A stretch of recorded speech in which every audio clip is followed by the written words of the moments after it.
Katonda kitaffe omwagalwa ssebo tukwebaza obulamu bwe tulina si bwaffe naye tukuume n'olabirira n'oliisa n'owonya n'ojjanjaba n'otuwaayo wiiki endala tuzze mu maaso g'okuyiga nga tugoberera enjiri nga bwe yawandiikibwa Makko. Otuyigirize tukwegayiridde tuyongeremu amaanyi n'obunywevu mu linnya lya Kristo Yesu Mukama waffe. Amen.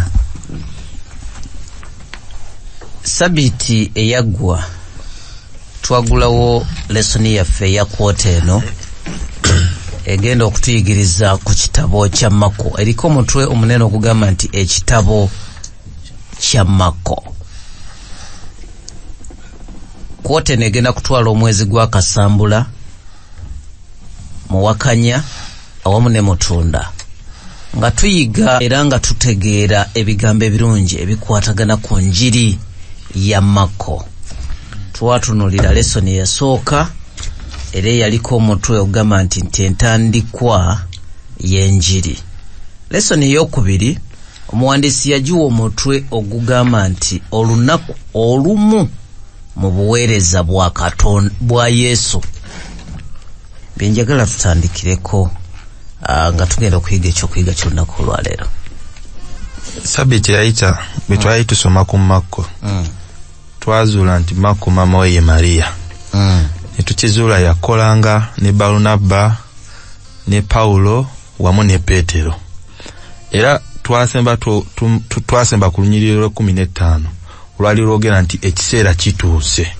Ne tulaba kiseera ne tukiraba nti kyayogerwako mu Daniel essula 9. Kati leero tugenda kutandika ku lunyiriri olw'16 mu Makko essula esooka. Tugenda tandikira ku lw'16 paka ku 2 tulabe ku buweereza bwa Yesu buno. Wenja okusaba mukadde Kiwanuka atusomere Makko essula esooka olunyiriri olw'16 paka 2. Bwe yali ng'ayita ku lubalama lw'ennyanja y'e Ggaliraaya n'alaba Simooni nga basuula omugonjo mu nnyanja kubanga baali bavubi. Yesu n'abagamba nti mujje muyite nange ndibafuula abavubi b'abantu. Amangu ago ne balekaawo emigonjo ne bagenda naye. Bwe yasemberayo mu maaso katono n'alaba Yakobo omwana wa Zebedaayo ne Yokaana muganda we. Abo bombi baali mu lyato nga bayunga emigonjo. Amangu ago n'abayita ne balekaawo kitaabwe Zebedaayo mu lyato ng'ali n'abo abakolera empeera ne bamugoberera. Tuyanziza mukadde mu njiri ziri endala nga Yokaana, Matayo ne Luka. Mu Yokaana nga tanayita bayigiriza bano asooka ku mbaga ye Kaana ne batulaga ku Nikodemu. Bwe twalayo mu Matayo asooka ku Sermon on the Mount. Naye wano mu Makko atandika kutulaga kuyitibwa kw'abayigiriza bano abana. Mulowooza mukyala Kabito lwaki ye tatuwadde ziri story background yatuukidde ku kuyita abayigiriza bano abana? Mulowooza lwaki mukyala Kabito? Nze ndowooza nti ekinyusi kya Makko kiri ku discipleship, obuweereza bw'abantu bano Kristo baayita, engeri gye bagenda okuweerezaamu oba n'engeri gye baanukulamu nga bayitiddwa. Musumba Kakemba. Munyanjula twanaba nti Makko alaga Yesu ng'ali ku lugendo.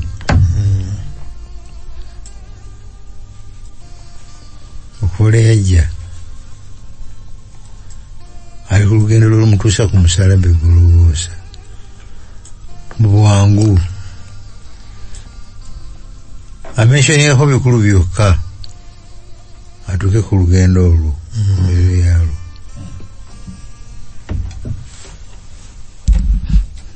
Bwe kibanga obuweereza bw'abano kikulu nnyo n'okuyitibwa kwabwe, tafanya ku background. Mukyala Kabito nga bwagambye afa kuyitibwa directly era kyagendako kyokka. Tweyanziza Musumba naye kino kyabagambye follow me mungoberere muyite nange ni bakkiririzaawo ne batabooza nti omusaala onaatusasula otya emmere insurance retirement benefits byonna ne batabooza ne bagoberera bugolorezi. Kyajja kityo okubanga bakkiriza mukadde Kiwanuka? Omwandisi wa lesoni yagambye nti olunaku olumu mu buweereza bwa Yesu waliwo Yesu be yayita ne bagaana, n'abasajja bano abavubi Yesu n'abagamba nti mujje muyite nange, bakkiririzaawo. N'abagamba nti ndibafuula abavubi b'abantu. Basajja bano omulimu gwabwe gwe baali bakola gwali gwa kuvuba, si weewaawo omuvubi aba n'ebigendererwa bya kununula binnyanja. Kakati abagambye ngenda bafuula abavubi b'abaki b'abantu. Bwe baamutunuulira ne bamulamamu ekifaananyi ekirala ne bakkiririzaawo. Obulamu bwaffe ng'Abakristaayo buteekwa okubaamu okulowooza n'okufumiitiriza. Era bwe tuba nga tulowooza ng'Abakristaayo ne tufumiitiriza, tetuyinza kusigala kyekimu. Mwami Kuteesa. Neyanziza ssebo. Nze bwe nabadde ntunuulira ebigambo ebyo byampadde oba nafunyeemu ekyokuyiga kino oba nti Kristo ng'amaze obbatuukako ndabawo embeera y'okuba nti baali bamuwuliddeko. Kubanga bwe tulaba bw'osoma mu Makko ennyiriri batugambye tewaali kuwaanyisiganya bigambo. Baalinga abafunye omukisa ogutadde amabega. Ekitegeezo Kristo baali bamuwuliddeko ng'akola bikulu byereere. Olaba nabo abawadde omukisa baalina kutambulirawo. Kubanga bw'otunulira ate ku Bazebedaayo bo n'ekitabwe baakola batya? Baalekaawo. N'asigala n'abaweereza abakozi be abalala, naye bo ne basalawo okukola ki? Okutambula obutadde amabega kugenda ne Kristo.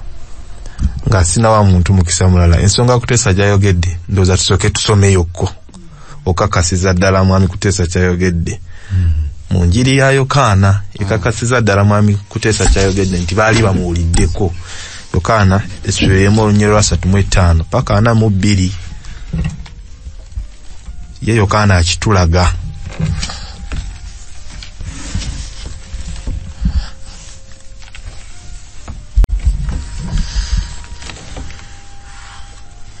Nange saamumanya naye yantuma okubatiza n'amazzi, yaŋŋamba nti gw'oliraba omwoyo ng'akka ng'abeera ku ye oyo yabatiza n'omwoyo omutukuvu. Nange nendaba nentegeeza nti oyo ye Mwana wa Katonda. Olunaku olwaddirira ate Yokaana yali ayimiridde n'ab'okubayigirizwa abo ababiri, n'atunuulira Yesu ng'atambula, n'agamba nti laba omwana gw'endiga ogwa Katonda. Abayigirizwa abo ababiri ne bawulira ng'ayogera ne bagoberera Yesu. Yesu n'akyuka n'abalaba nga bamugoberera, n'abagamba nti munoonya ki? N'amugamba nti Labbi, amakulu gaakyo bwe kitegeezebwa nti omuyigiriza, osula wa? N'abagamba nti mujje munaalabawo.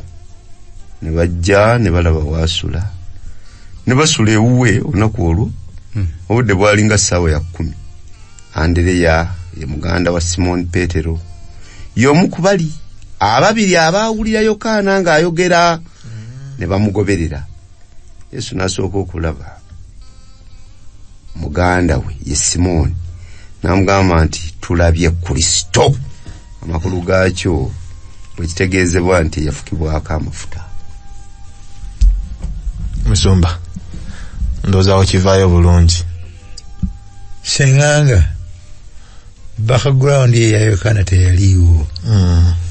nga tulina ya Makko yokka. Yesu n'abagamba nti mungoberere ne baleka byonna. Twandibadde twewuunya nnyo kiki kibamulabamu naye ne kituwa background.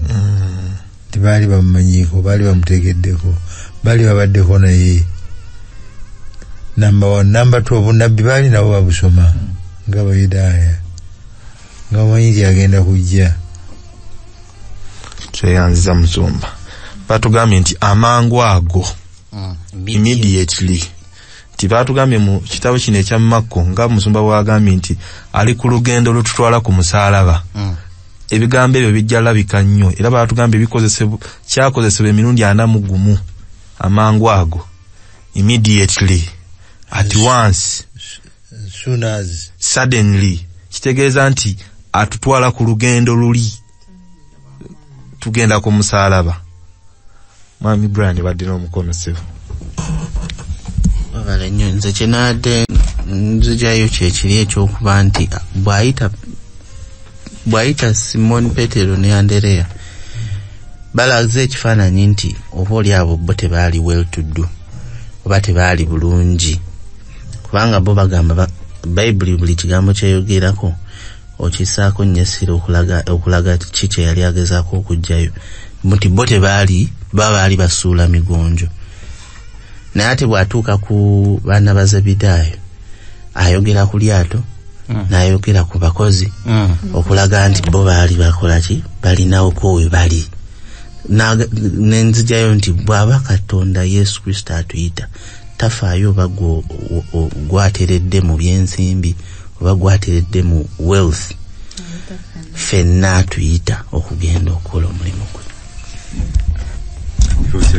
Pozi nange ekirala kye nalowoozezzaako nti ensonga lwaki bayanguyira okumugoberera tusomyeko eri mu Yokaana nga tulaba nti baali ne Yokaana ne bamanya ko Kristo agenda okukola ki, okujja.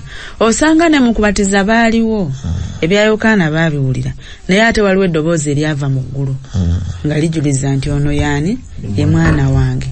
Kati ng'ebyo tebeetaaga bujulizi bulala nti gwani otutwala wa, bw'abaga nti mungoberere nga balina kusitukiramu. Musumba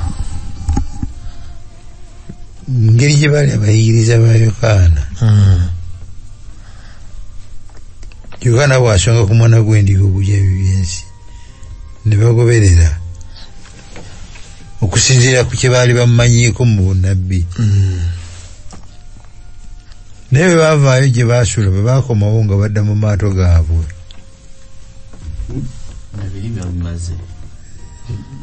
Yesu Kristo ayagala okubajja ku maato gano, okubajja ku butimba buno, abaggyireko ddala abayingize abafuule abavubi baki b'abantu. Kyali kimwetaagisa to be very clear and precise and concise. Mungoberere bakkirize oba bagaane naye ng'akibataddeko.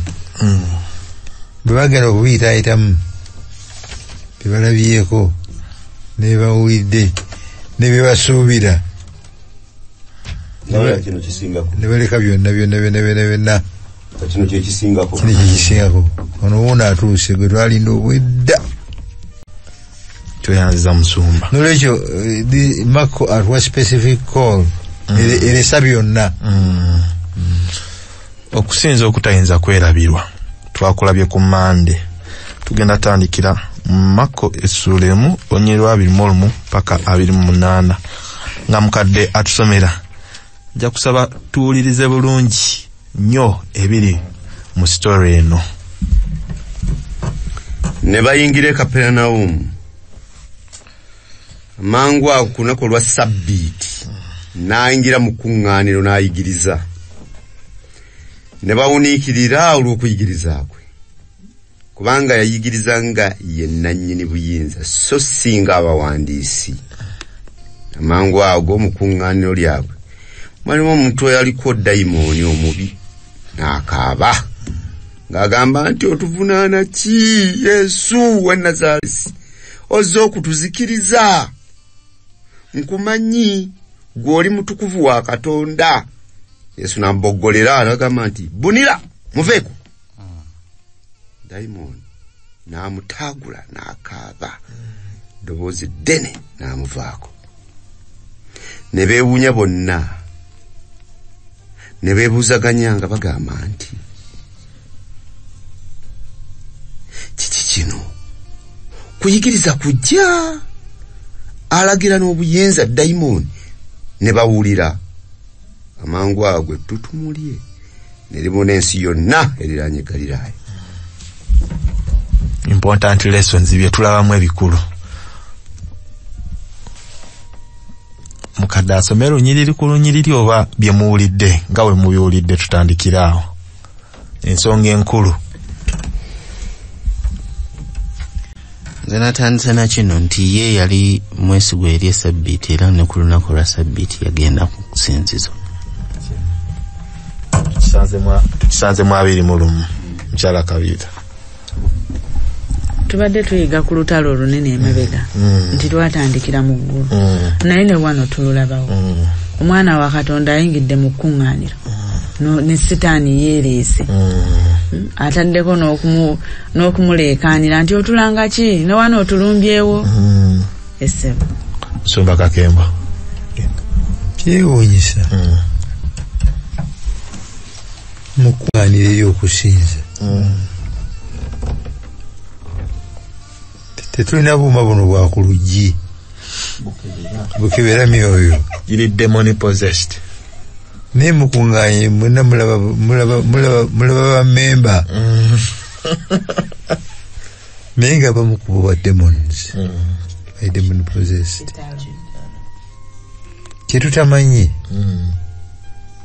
sitaani ono yayagala okujja mu kkanisa mu kuŋŋaaniro eyali ku musajja ono oba omusajja ono alimu akamuleese kyanoonya okusumulula okuwonyezebwa afune eddembe.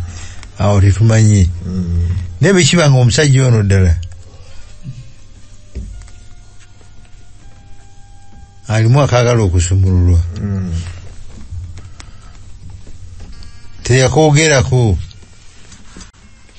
naye newakuba teyakwogera Yesu alaba ebiri mu mutima yamanya era n'akikolerako n'amusumulula. Tuteekwa okwegendereza nga tuli mu kkanisa. Obanga ne Yesu ku sabbiiti yali ayingidde mu kkanisa wa dayimoni n'ayingira. Kitegeeza nti ekkanisa eno eyinza okuba ng'erina ekyama eky'okusumulula abaki abantu abangi abayingira. N'olw'ensonga eyo nze mwano ndabawo nti mu kkanisa wateekwa okubaawo okufaayo olw'abo abakola ki abazze. Era munyiririza ezimu batugambye nti ng'ayogera na buyinza so singa omutapusi w'amateeka. Akati awo embadde nzija wiki buyinza wiki authority gye boogerako wano. Musumba tuwadde tujja n'otunyumiza ku sitole y'ebbaluwa. Omuntu wakuwandiikira ebbaluwa ne bakufunira omuntu agikusomere nga si yagiwandiise kiba kyanjawulo nnyo ng'omuwandiisi w'ebbaluwa yazze agikusomera yagiwandiise. Ono yagiwandiise baba yagisoma agisoma with authority.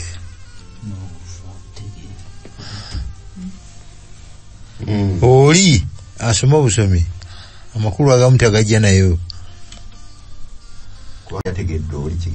bw'aba nnyonnyola ebbaluwa eno ng'agikunnyonnyola motivu z'omuwandiisi tazimanyi tazitegeera bulungi ateekamu zize awamu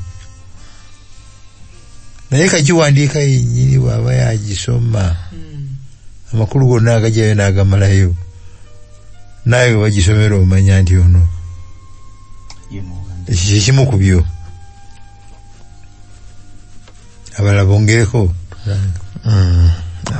abalala authority eno authority ki buyinza ki abantu bwe balaba nga wanjawulo okuva ku bawandiisi n'abafalisaayo kiki balaba neyanza sebo nti obuyinza buno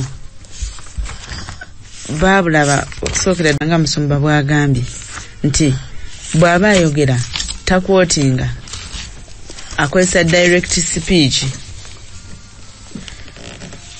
n'ekirala enjogera ye yala okufaanana n'abayigiriza abalala ababeeranga mu kuŋŋaaniro muno buli sabbiiti yalabikanga nti kyayogera kyakola ki kyakola ali ekyo kyayogera bw'ayogera ku kisa nga naye yennyini ekisa akikola ki akifaanana. si gwe gwali omulundi ogusoose abantu bano okumanya nti eriyo dayimoni. Bayinza okuba nga balina badayimoni bangi be baali bakoze eki balabye era n'ababagoba. Naye omulundi guno dayimoni bw'ayingira yasooka okwogera otuvunaana ki gw'omutukuvu. Kakati abantu batunule bwe bawuliriza ekyo ate naye n'agamba bunira ate n'oli n'akola ki n'abunira balaba obuyinza era obuyinza obwo nga si bwa bulijjo. Ne tuddayo ku lunyiriro twasoose okusoma mu Yokaana nti nze bayaŋŋamba nti bwe olira abagobatiza mwoyo najja kuki olitegeera nti yoyo etegeeza obuyinza obwo ne bulabika nga bwali bwa Katonda. Kansoke Musumba Ntala Kabiira ayogedde ku kisa. Ababuulizi bano abafalisaayo n'abawandiisi ku sabbiiti nga bakuba Samoni ku kisa bakisomako bayinza okugenda mu ndagaano enkadde ne bajjayo Musa ne bajjayo ani kisa. Dawudi yakolera Mefibosesi ekisa. Amaze okubuulira Samoni eno oba agenda okugibuulira aba atambula nga ava Yeriko agenda Yerusaalemi nasanga omusajja ababbi gwe baakubye nti n'amwebalama kubanga obudde buyise obwa Samoni alina Samoni ey'okubuulira okisa n'ayitawo n'atuuka eri n'akuba Samoni ey'ekisa naye yabadde yeetaaga ekisa yamuyiseeko n'akola n'ekkoolo.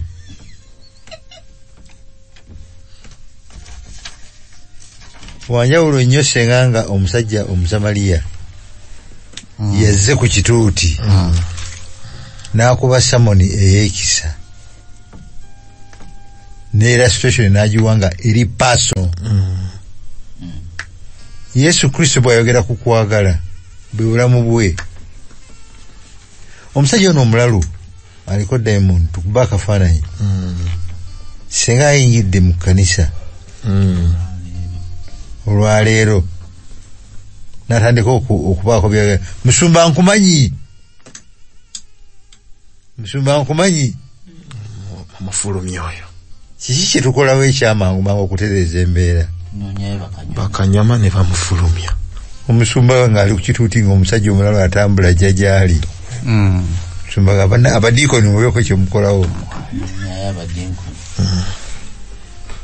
Nga abadiikoni beekuŋŋaanya nga bawera nga bana abalalu babala amaanyi. Bamufulumya. Yesu Kristo abalalu nga bano olw'okubanga yalina authority aniriza baaniriza abakwatirwa kisa era bagenda okuvaawo nga basumulukuse genda lulwanyi. Ffe tubuulira naye emirundi egisinga bye tubuulira tebikyusa bulamu bwaffe. Yesu Kristo bye yabuuliranga nga byali bayogera ekisa ye master of kisa bayogera ku kwagala ye mukulu w'okwagala. tweyanziza tuli ku sabbiiti. Yesu awonya omusajja ono ku sabbiiti, naye alina kyayongeddeko mukadde kyatusomedde nti bunira, be quiet. Omusajja ono gwe bagamba okubunira, dayimoni eziri mulimu zoogera mazima, tukumanyi goli mwana wa Katonda, ate azigamba bunira. Lwaki? Ate nga byegwogera ge mazima. Mwana wa Katonda mu bufunze ziri mu kuwitnessinga, ziri mu kukakasiza ddala bali nti mwana wa Katonda, naye zirina kye zimanyi abantu kye batamanyi bamemba bali mu kanisa. Zamulabako dda naye azigambye bunira. Muloza lwaki? Kantane Brian.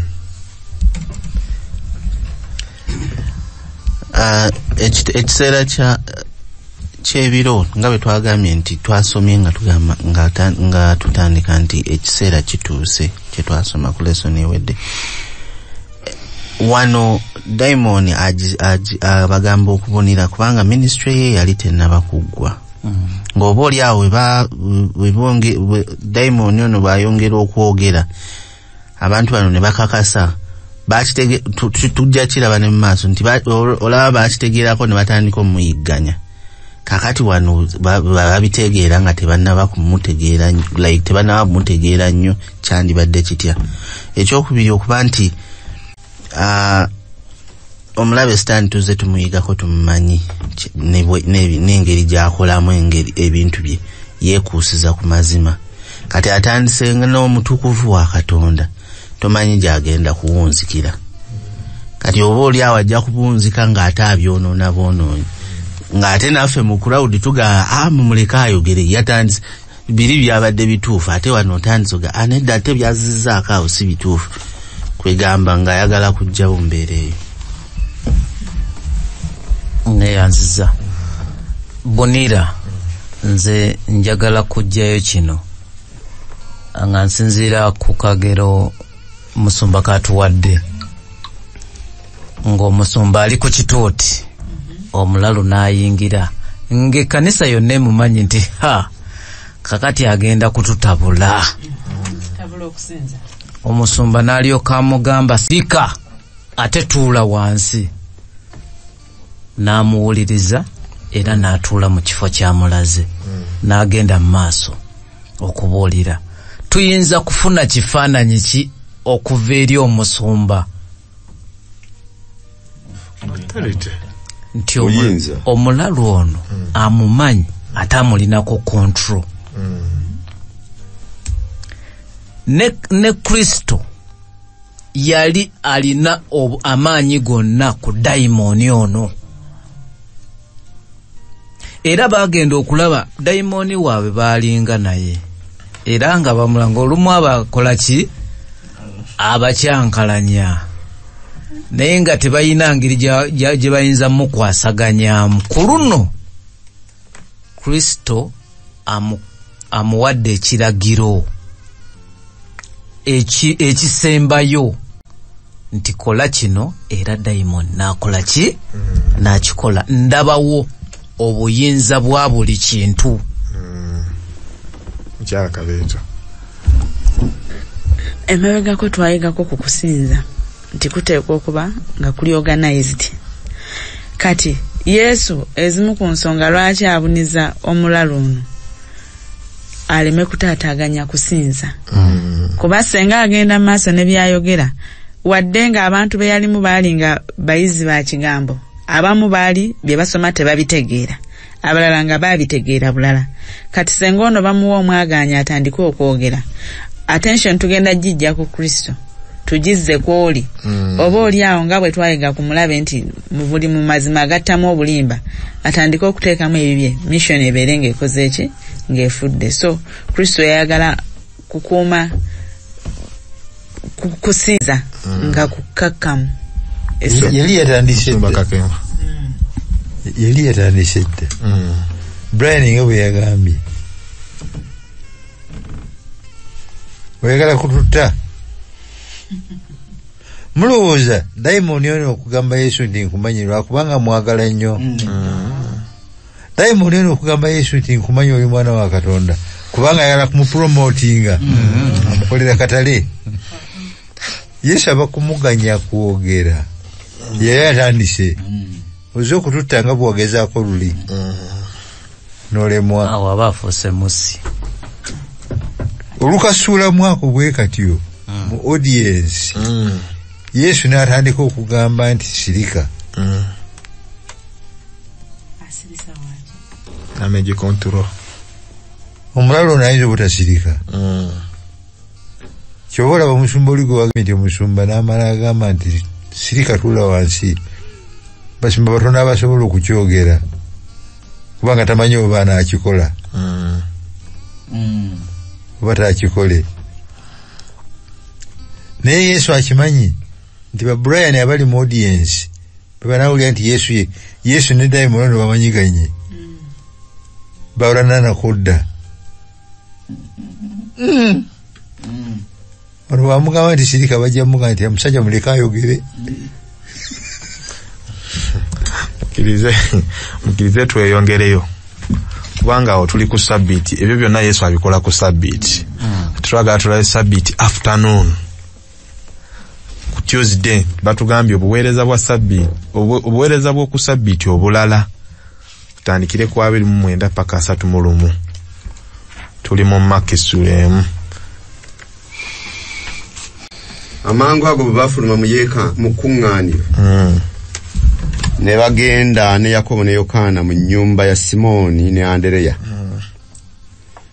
Awo nnyina mukazi wa Simoni yalinga agalamidde ng'alwadde omusujja. Amangu ago ne bamubuulira bw'ali. Najja n'amukwata ku mukono n'amugolokosa. Omusujja ne gumuwonako n'abaweereza. Kiki tulabawo wano?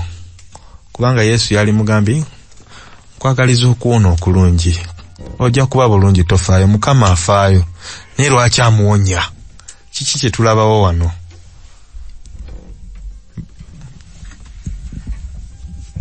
Kye twalisoose okulaba nti Yesu Kristo wakwagala.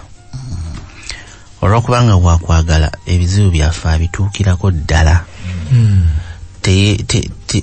Taita takutatu kwegamba does not beat around the bush. Atasoka kume ate nkwagalizo nina obusobozi obw'okuyamba omuntu naye ate nga ndimu ojja kuba bulungi. Mukama ako afaayo. Ojja kuba bulungi naye nga tomuwadde busobozi. Weebale. So wano atuukira ddala ku kizibu n'akikolako. Nti Petero ne Andereya oba oli awo tebandisobodde kola ki kuwuliriza abubaka buva wa Yesu nga buli kyayogera oba kyagezaako bagamba bo balowooza ku ki ku nnyazaala ali obubi atannatereera. Ne ministry obuweereza buba tebusobola kutambula ng'oli alina ekizibu. Wano nze ndabawo omukisa gwa sabbiiti. Sabbiiti kukola bulungi so si kukola bubi. Wow. Yesu bw'avaayo olw'eggulo olwo atuuse mu nnyumba. Olw'okubanga Mukama waffe waakwagala ate waakisa kye yalina okukola teyandirabye mulwadde n'alekaawo muki muleke. Era bweyongera okusoma olaba ne bamuleetera abalwadde bangi n'agenda ng'abakola ki ng'abawonya. Ndowooza nti naffe tulina omukisa abaamutegeera nti Katonda waffe wakiki wakisa era wakusaasira. Mukyala Kabiito then kuteesa. Nze kyenjigawo wano nti Kristo senga ajja mu bulamu bwaffe tabukyusaako katundu, abukyusa bonna. N'ekirala nti he is in charge of every situation. Ali mu control ya buli kintu, oba kinene oba kitono. Eri ku sabbiiti ku makya tulabye ng'agoba dayimooni kye twandirowoozezza nti kinene nnyo. Naye n'ow'omusujja naye konsaani ye ali wiringi okukwata ku bizibu byaffe byonna ne bye tulowooza nti binene byenkana bitya. Mami kuteesa. Naye anziza nnyo. Nze ate nakyagadde nnyo. nekituwa nze kyampadde ekyokulabirako ekirungi kyenjagala nga baneko n'abalala nti since leero lunaku lwa Sabbaati naye tulaba oba nkiyite ntya tulaba action fe olunaku olwaffe olwa Sabbaati lubeera action day oba naffe tukola tulowooza bulowooza ku bikolwa ebyekisa naye nga tetubikola wano Kristo yakolera ddala ebikolwa ebyekisa n'abikolera ddala ne bikola ffe tulowoozaako bulowooza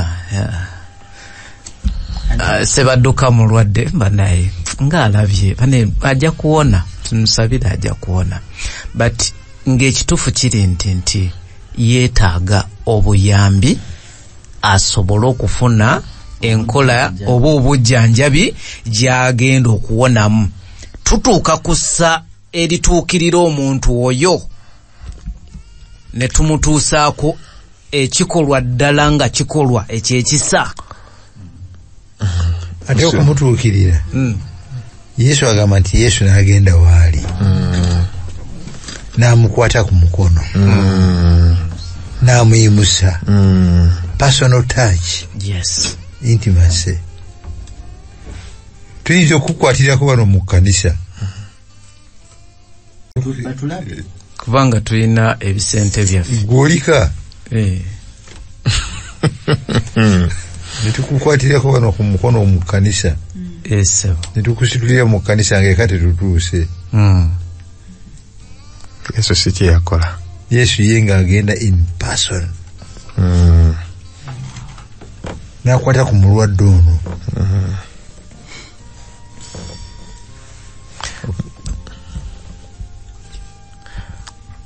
Katweyongereyo kuba tuli ku lunaku lumu lwa Sabbiiti, byonna bikola ku lunaku olwo lwa Sabbiiti. Wali gye tuvudde nti Yesu tayagala tulumwe in his presence. Yes. Kati wano tukomye ku 3 amaze okuwonyewa omusujja. Eri gye yavudde mu kanisa basigadde basinza. Kati Sabbiiti akawungezi nga Sabbiiti eweddeko bulungi, twagala tulabe ekyatuukawo. 32 paka 34.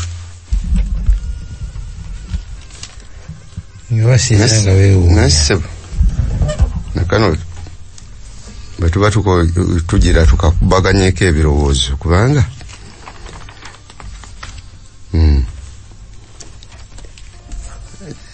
nti abamu bagamba nti olwokubanga Yesu n'okuwonya yawonya na ku Sabbiiti ne Sabbiiti n'okuvaawo yakola ki yavaawo tujjako kubaganyako nabyo ebyo ebirowoozo. Awo olweggulo enjuba ng'egudde ne bamuleetera abalwadde bonna n'abaliko dayimooni n'ekibuga kyonna ne kikuŋŋaanira ku wankaaki n'awonya bangi abaali balwadde endwadde nnyingi n'agoba dayimooni bangi n'atabaganya kwogera kubanga baamumanya yawo kiki kye tulabawo kuba tugambye bangi ne bajja bangi bamumanya. Yabawonya atya yayimirira buyimiriza eri n'agamba buli omu akwate wamuluma. Abafu pressure, ab'emitima, buli omu n'akwate wamuluma. Engeri eno yakikola atya bannange? Kantandike ne mukyala Kabiito. Kisookera ddala mu lwa 32 paka kwa 34 nti ffenna twetaaga okusaasira kwa Katonda.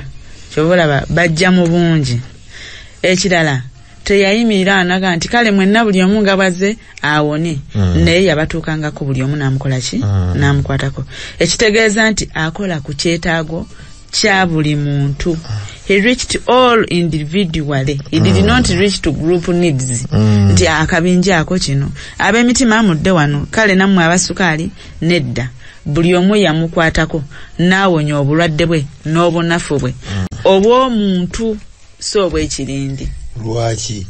Because he is a personal God. Ayagala tukole enkolagana eri personal naye. Nze bwe ntandika okunyumya ku Katonda wange kuteesa si bwa munyumyako kuba buli omu alina experience yanjawulo ne Katonda ono. Musomba bangi akanziridde mu bulungi kubanga kiki kyanoonya ng'alina amaanyi agawonya omuwala wa gundi nga tatuuseka nabo nga ntigendeeko omwana we yawonye dda wabula lwaki yabakuŋŋaanya wano lwaki bwe bakuŋŋaana ayagala nnyo this personal touch takola bukozi bwati abayisaamu omukono kwata ku TV awo tukomye ku 34 Yesu awonyeza abantu bangi tusuubira nti Yesu akoze eki akooye kubanga ekibuga kirambayo kiba kize naye nsaba mukadde atusomere olwa 35 tulabe ku kyama ky'obuweereza bwa Yesu Kristo. Awo makye nnyo nga bukyali kiro n'agolokoka n'afuluma n'agenda mu ddungu n'asabira eyo. Kiki tulaba kuba Yesu ono agenda okusaba mu ddungu mwana waani kimwetaagisa okusaba ng'olwedde ate mwana wa Katonda. Wamikuteesa kyo kyamusumba ekyo mwana wa Katonda naye okulokola kuteesa oba Katonda yabwijjako n'abulekayo n'aba ng'agenda kukkiriza kitaawe okufuga obulamu bwe alina kugondera kitaawe kutambuliramu ne kitaawe nga kuteesa bw'amusuubira okukola amukkiriza olw'ensonga eyo ateeka okuconnectinga ng'omuntu ateeka okuconnectinga ne kitaawe ensibuko y'amaanyi ge era akikola kuyita mu kusaba. So connection to the power, ku source, to the source. Kadem. Kituwa ekifaananyi ekirungi nti naffe mu buli mbeera yonna teekwa okubeera n'ekiseera ekyokusaba okubeera connected ne Katonda waffe. Ebirowoozo byo byeraliikiridde saba. Owulira nga oli bubi oli mulwadde saba.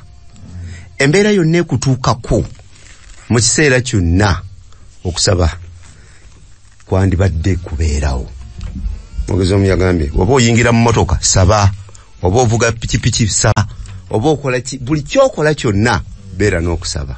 Ekyo nno kyayamba Mukama waffe Yesu. Mukkirize tugende ku 36 na 37 ali mu kusaba kiki ekituukawo.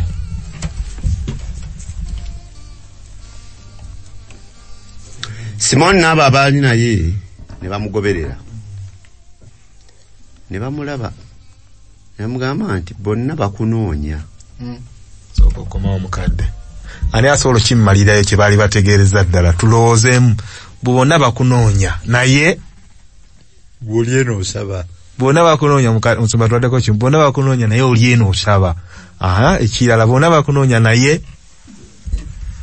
anza kanyumidde ke kano nti gwe wabitandise eggulo limu wadde oli mu kuwonya abantu kati abalala bazze ffe tubakolere ki gwe oli eno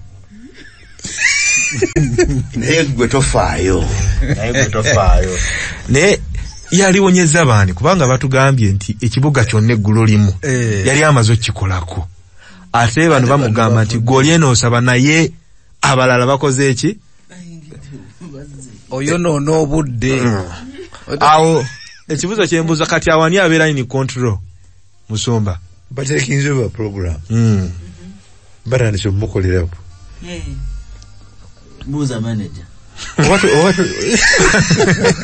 kati batuva wano bwamala bana abazze tumala tumutwaleko ne wali ngakifaananira ddala nga bano baserebu baffe baserebu abasooka kulwana yekayeka ataliiko nnyo najja akolayo kahiiti kamu n'ayitamu naddala babayimbi enkyanga bamaneja basimbye layini yanguya abantu bakwagala nnyo bazedda tomala biseera toyambala otyo togira oti Yesu Kristo afunye bamaneja abagenda okutandika okukola enteekateeka bw'amala banadde kubali kitalo nnyo bave Galiraaya agende wano bakoze da program naye Yesu abaddamu atya 38-39.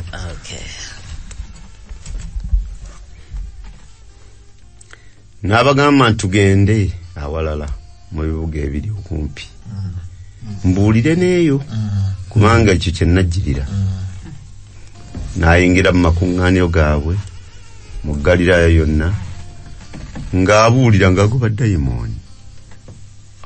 Mu bufunze Yesu kiki kyabagambira ddala? I have a program. You have to follow my program. You are not in charge. You're not in charge. I'm in charge. Bo baali bagala bamukozese ebyabwe nti bw'ova wano tudde wano, ova wano tudde wano, n'abagamba nedda. Si bwe ki ekitegeeza baali tebannayiga amakulu ga kusaba. Naye olw'okuba nsaba munzikize tugendeko mu Makko waliwo incident enakuwaza nti abantu bano okusaba baali tebannakutegeerera ddala. Makko essula 14 Onyolwa 3:2 paka 4 tuwulirize ddala bulungi nti abantu bano okusaba baali tebannategeera makulu gaakwo.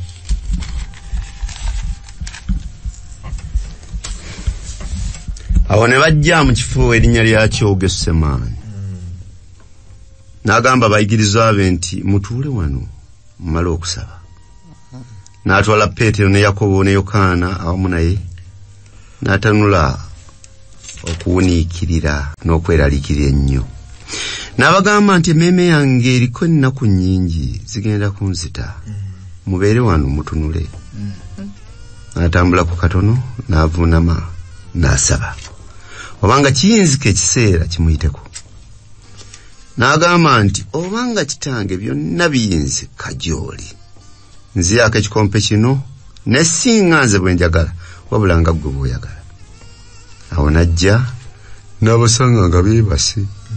N'agamba Peetero nti Simooni weebase. Tobadde n'amaanyi ag'okutunula n'essaawa emu eti. Mutunule musabe muleme okuyingira mu kukemebwa. Omwoyo gwe gwagala naye omubiri gwe munafu. Nate n'addayo n'asaba. N'ayogera ebigambo bye bimu na biri. N'akomawo nate n'abasanga nga beebase kubanga amaaso gaabwe gaali gakambaga nnyo so tebaamanya bwe banaamuddamu. Najja omulundi ogw'okusatu n'abagamba nti mwebakire ddala kankanu muwummule kinaamala ekiseera kituuse era omwana w'omuntu aweebwayo emikono gy'abalina ebibi. Wali we bamusangira ng'asaba gye tuvudde mu Makko. Wayiseewo bbanga ki paka wano bali mu lusuku abagambi bannaye tusabe. Mulowooza wayiseewo bbanga ki? Myaka ng'emeka? 3. Tebayiganga myaka 3. Batambudde naye bamulaba asaba naye tebayiganga bukulu bwa kusaba.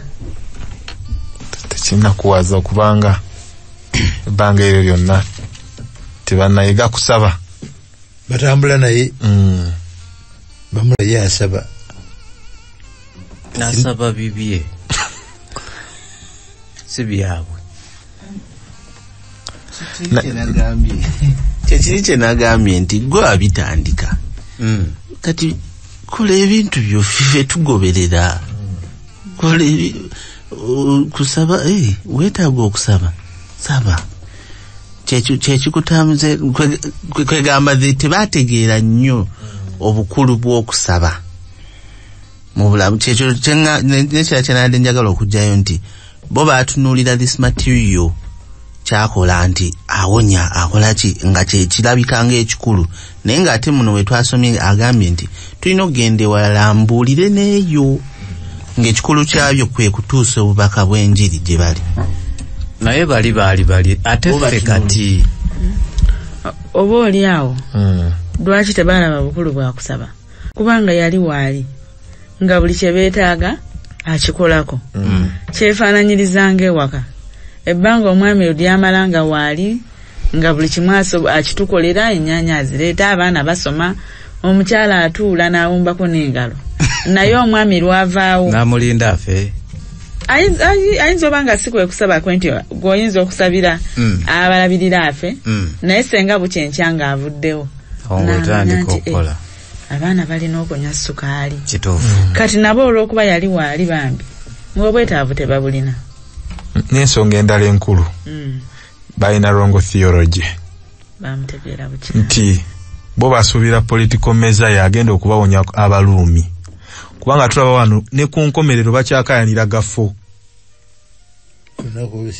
olunaku olusembayo bakayanira gafo bino tebannabitwalanga bikulu bo balowooza kino kyaki kya gafo nja kubeera bwenti nja kutuula ku mukono ogwa ddyo so nga balina wrong theology kyakola ekibi Yesu Kristo ekimusabye alina connection relationship ne kitaawe gwesiga okukulembera programu ye bano Katonda bamukozesa bukozesa ne Yesu bakozesa mukozese nga madaala kubatuusa gye bagenda tebalina relationship nnyo nambulukufu eri awo bakozesa mukozese kasita abatuusa ku kyabwe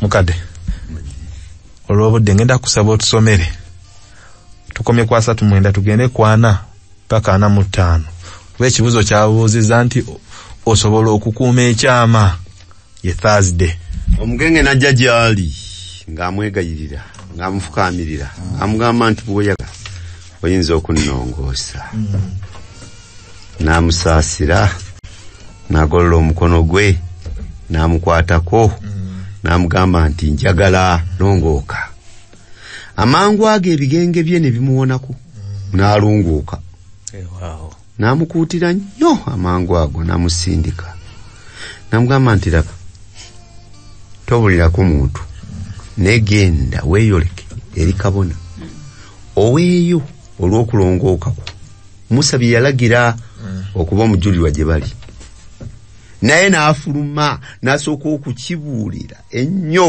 n'okubunya ebigambo n'okuyinza n'atayinza Yesu kuyingira nate mu kibuga mu lwatu naye yali bweru mu malungu ne bajja gyali nga bava wonna wonna lessons ekyenkulu ze tulabawo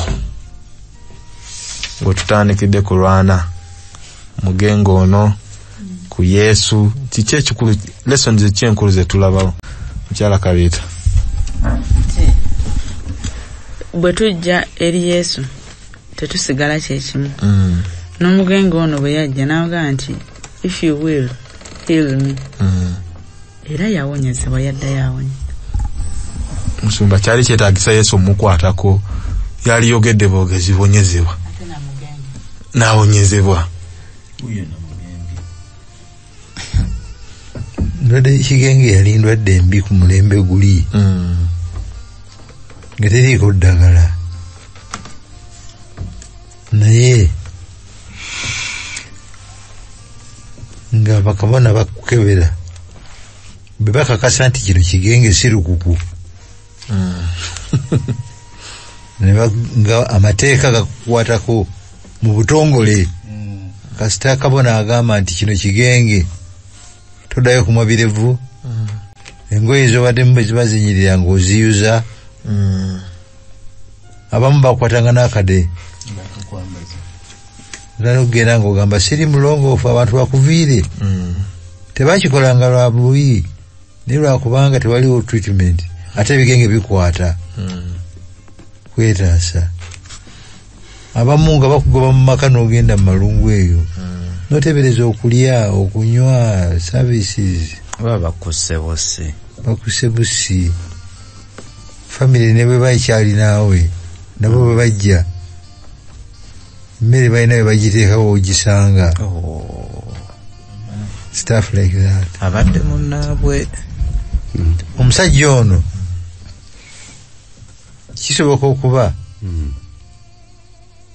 nga yagezaako dda okufuna obuyambi okuva mu kkanisa naye mukubaka naye nga bwajja kiki kyafuna mufulumya teeka lyayita mateeka kakati tajja nakujja ate atusiige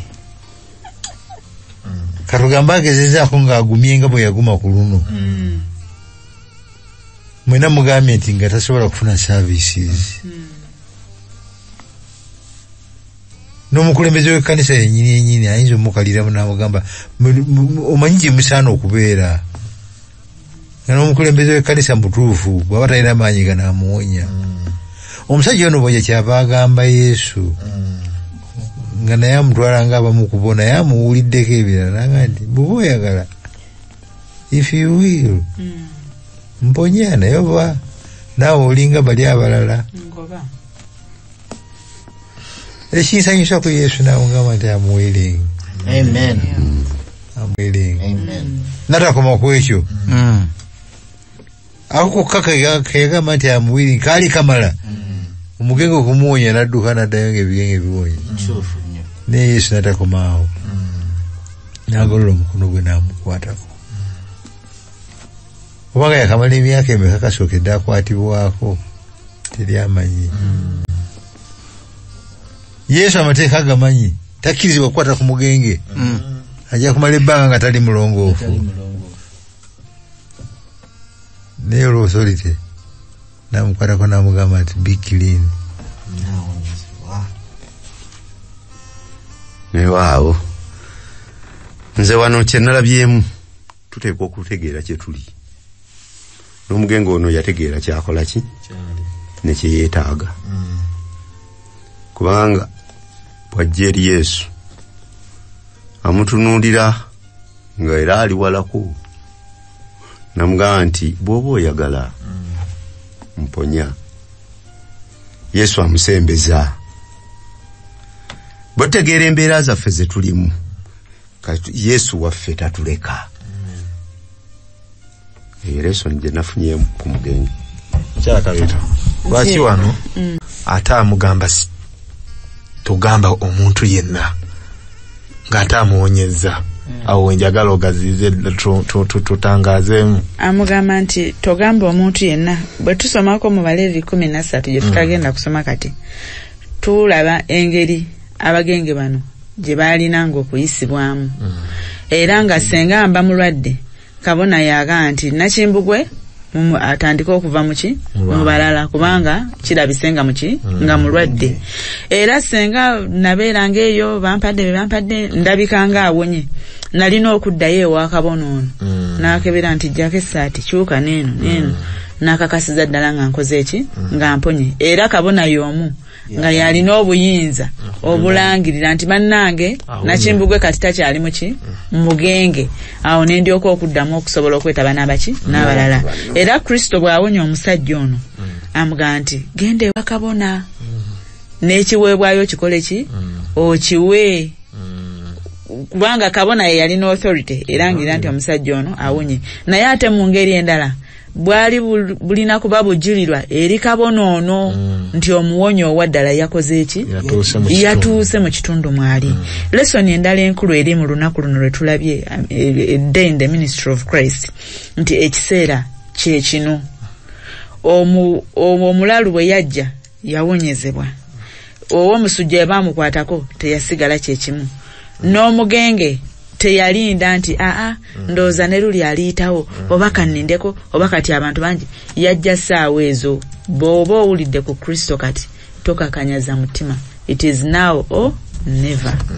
Tweyanziza yamugamba nti tobulirako n'abagamba kati abantu ne bajja crowds nga nyingi ne zitaataganya enteekateeka ya Katonda ne batugamba ekibuzo kyendekera abawuliriza kituufu osobola okubeera ne intentions ennungi naye waliwo ekyetaagisa ng'ekigambo obubaka amazima n'ogamba sijja gwogerera wano wasobola okubeerawo embeera yadde olina ekigendererwa kituufu ekyokubuulira obubaka naye wasobola okubeerawo embeera moment nga tekyetaaga kwogera bubaka buno ng'omugenge ono bwe baamugamba toyogera ate n'ayogera ne muvaamu ebikyamu nja kusaba mukyala Kabiita atuwereyo okwebaza atuggalawo.